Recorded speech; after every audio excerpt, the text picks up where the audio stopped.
अच्छा जी, आगे चलते हैं। आयत नंबर 128 है सूरह तौबा की। लक़द जाअकुम रसूलुम मिन अनफुसिकुम, लोगों तुम्हारे पास एक रसूल आ चुके हैं तुम ही में से। अज़ीज़ुन अलैहि मा अनित्तुम, तुम्हारा मुशक्क़त में पड़ना उन पर गिरा गुजरता है, वो तुम्हें तकलीफ़ में नहीं देख सकते। हरीसुन अलैकुम, तुम्हारी भलाई पर वो हरीस हैं।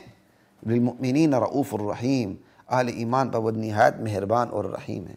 ये नबी अलैहिस्सलाम का ताल्लुक़ उम्मत के साथ वाज़ेह हो रहा है कि नबी उम्मत को मशक्क़त पे पड़ता देख नहीं सकता।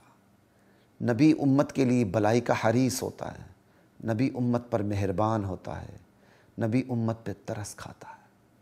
काश नबी ने जो उम्मत से ताल्लुक़ बनाया, बदले में उम्मत भी नबी से इसी किस्म का ताल्लुक़ बना ले, बेड़ा हमारा पार हो जाए। ये आयत नंबर 128 है सूरह तौबा की।